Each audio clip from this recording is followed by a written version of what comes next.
Hello guys, I'm Angel Violet Vlogs. Nakikita nyo ba yan? Nagpapagupit na yan. Siya yan si Big Official. Ayan, nagpapagupit siya. And ako naman, waiting lang dyan sa upuan hanggang matapos siya. Wait natin. Para makita natin ang kanyang kapugian after ng kanyang pagpapa-haircut. Nagustuhan niya yan, yung babae na yan. Kuhang-kuha ng babae nga yung kanyang taste sa gupit. Tapos kasi, hindi kasi siya nagmamadali. Malinis yung kanyang gupit. And then, doon kasi dati, nagpapagupit kami sa mismong city ng Chiayi. Ano kasi doon, madalian. Marami kasi siyang customer. Hindi ko naman sinasabing walang customer si auntie. Pero ano siya nasa loob kasi yan siya ng palengke. So dinadayo din naman siya. Pero yung dahil hindi nga highway, no? Hindi gaano nakikita ang kanyang pwesto. Maganda na lang at kaya kami napadpad sa place na yan. Dati kasi kami nag-rent ng ng bahay sa lugar na yan, transient.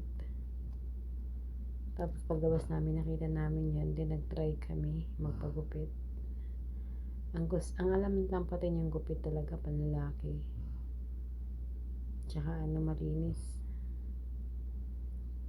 Inaano niya pa yan, biniblade niya pa yan. After ng kanyang Ayan, nagustuhan naman na itong isa. Ayan, binabalik-balikan na niya. Good naman at meron na siyang isang lugar na pupuntahan lang niya pag gusto niya magpagupit. Hindi naman siya ganong kalayuan. Yan lang yan sa Chiayi City.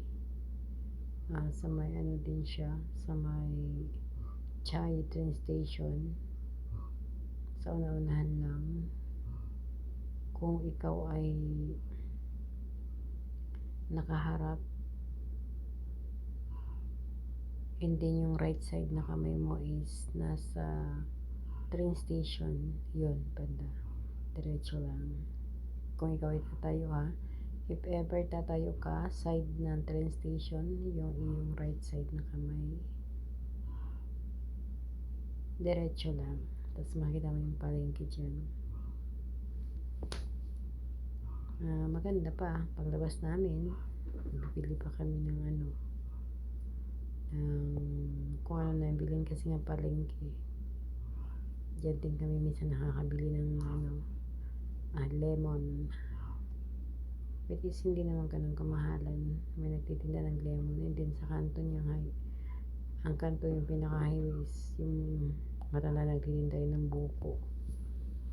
Kaya kung gusto namin ng buko meron din dun. Yan, tapos na si Yams.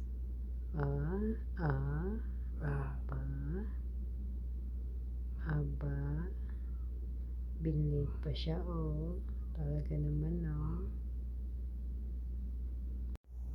malapit na matapos. Ayan,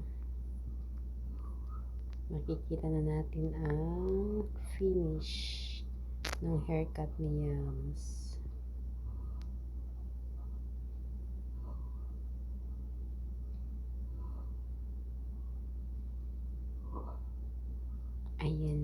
Ayan na.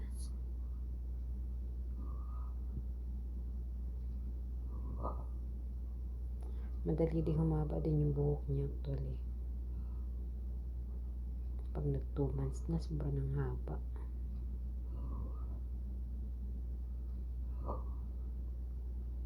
Gusto ko naman sana magpagupit din dyan sa babae niya. Hindi daw siya marunong gupit ng pambabae.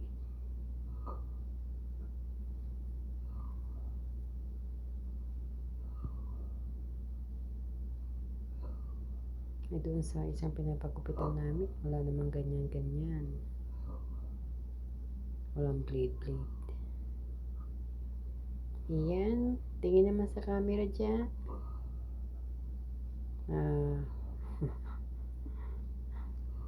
Oh, pogi na oh.